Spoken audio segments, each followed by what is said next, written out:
You're listening to Bridges Radio Program. This is a show about the creative industries, artists of all mediums, and other professionals who make the art we all enjoy. Bridges is produced at Citadel House Studios in Lewisport, Newfoundland and Labrador, and is a collaborative project between Carolyn R. Parsons and Citadel House. This program can be found on iHeartRadio, TuneIn Radio, Spotify, and in podcast at SoundCloud, Apple Podcasts, and Google Podcasts, as well as many other podcast hosting programs. Hello and welcome to Bridges Radio, a special episode. We're releasing this kind of off schedule because we have a very special guest who we're going to introduce you to a little bit later. I'm here with Carolyn Parsons.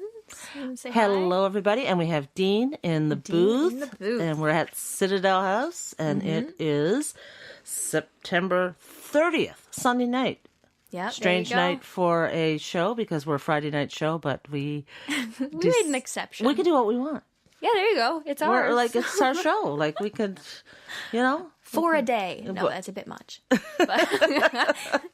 We just sit there and chat all day, and yeah. But we definitely can do a special one if we want to. We did this because we wanted it to. We wanted to air. We had already planned our production schedule, and we'd invited this guest to talk to us, but they weren't able to talk to us until now. So we decided that instead of putting it off, and because they've got some work coming up, we didn't want to do it after they finished their performances and stuff. We would just do a special. And it's a special guest, so they deserve a special. There you go. So we're going to run a little differently. We've got just a couple things we want to talk about before we speak to said person. So why don't you tell us about a little bit of news? Well, the thing that popped up into my awareness this week was the Botwood murals. Came up twice. Once when I was talking to the special guest, so you'll hear that. And once just through, I think it was social media, the Botwood murals, they had a conference where and there was all these murals down in Botwood, and I kind of knew about it, but I had no idea that was crazy impressive as it was. So I just thought that if anybody gets the chance, they want to go for a drive, to go down to Botwood and take a look at what they've done down there. There's one down there that's, I believe I read it's 450 feet long. That's and crazy. It's built on the side of some building, or painted on the side of some building. And it's just, and they're all really sort of celebrating the history and different things of the area.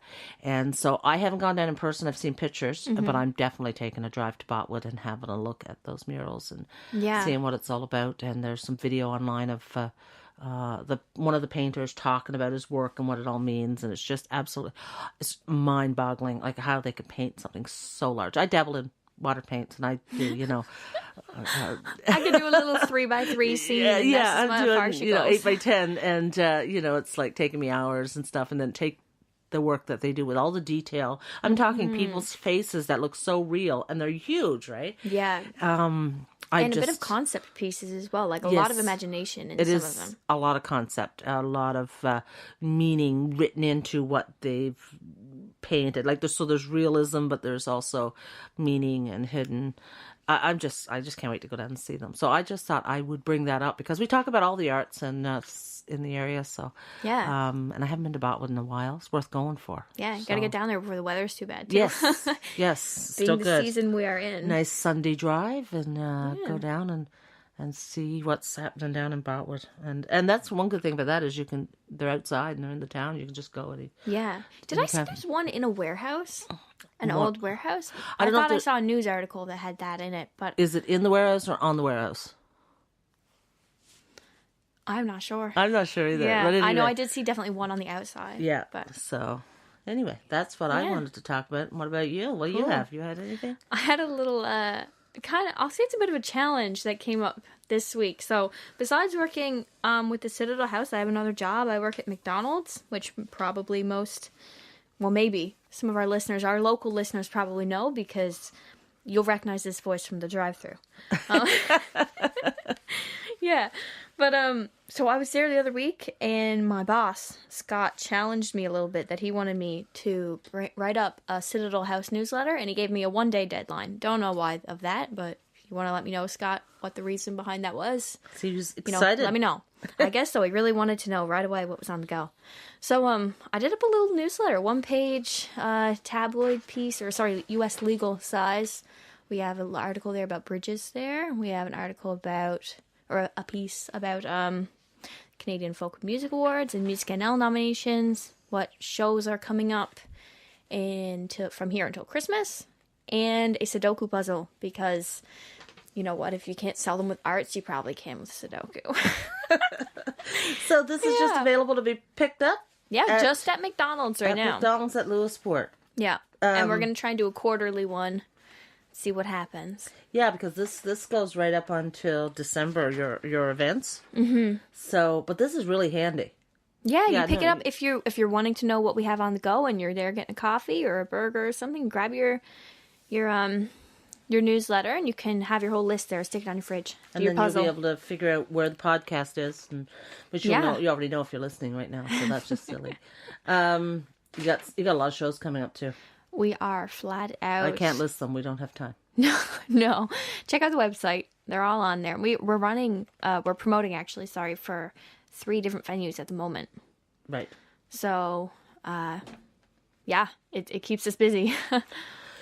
I see. Yeah. Well, I see here on October 3rd, you have Tim Baker in Twillingate. And here we go. So let's get to our special guest. It is Tim Baker. Hooray. I had the immense pleasure of having a conversation with him about what he's doing, what he's been up to, what he's planning to get up to. He's busy. It was, I think, just about a year ago that all the Hey Rosetta fans had their hearts broken when a post was made on their social media that they would be taking an indefinite hiatus, that it was something the band members all wanted to do. They had, I think, probably planned it to some degree so that they had solo work that they wanted to pursue, including the frontman, Tim Baker. And so Tim has been writing songs, touring a little bit, doing some stuff, getting ready to do his own thing. And he'll be in Twillingate on October 3rd. And I got to sit down and chat with him, and he'll tell you all about everything that's on the go. So, yeah. So I guess we could just go straight to that. Do we have anything else to... Well, did you want me to talk about his past show? Oh, he was here. Yeah, he was here in July 26th. I've got that date now ingrained in my head. Yes, I was here too. Yeah, it was one of the first shows I think he's played as a solo artist, at least in Central, in a very long while, I'd imagine. But it sold out in 36 hours, which was absolutely incredible. It was a fully packed house, an incredible performance. I cannot describe. Like, Tim's writing style is just so beautiful. Yeah. And thought-provoking and poetic. It's just lovely. And I'm a really big fan of piano. And so we have a piano in the house that we turned around, and he played the apartment-sized piano in our living room, which was just... Yeah. It was a real treat. It was. I bought the first ticket, I think. I think you did. You were within 2 minutes of us announcing it. I'm pretty sure you were there on the live stream. Yeah, you did I'll take 2. a live tease of that. And then I was like, oh, it's Tim Baker. I'll take 2. So, and it was fantastic. I mean, it was just beyond what I expected to be good. I mean, I'm a fan of Hey Rosetta. If anybody doesn't know Hey Rosetta, I'm very surprised. I mean, they're probably one of the biggest bands to have ever come out of this province, for sure. I mean, Great Big Sea and Hey Rosetta, that's the bands I think of when I think of really successful bands that came out of this province. And and Tim Baker, of course, is the lead singer, frontman for that band. And so I really enjoyed their work. But the interview is a little bit about them because, of course, they're, the transition from band to solo artist is something worth talking about. But really, it's about Tim and what his plans are. And he's got some really cool stuff. He's got some cool stuff on the go. Yeah. We had a great chat. We had a great yarn. And so here we go. Here's the interview. Let's see what Tim has to say. Good morning, Tim. How are you? Good morning, Carolyn. Good. How are you doing? Good. Are you in the province or are you outside the province at the moment? I'm in Toronto. I'm looking at a gray, rainy Toronto here in my apartment here in Toronto. Yeah. Oh, I'm in Lewisport, Newfoundland, and I'm looking out at sunshine, and I think it's cool out there. I haven't been out yet, but it's quite bright and pretty. So we've kind of reversed a bit here Wow. now. Sounds like you win. Yeah. We win today. Every now and then we win. So we win in a lot of other ways, if not the weather, anyway. Exactly. So anyway, it's good to talk to you this morning. Thanks for taking a few minutes to talk to us. Don't worry.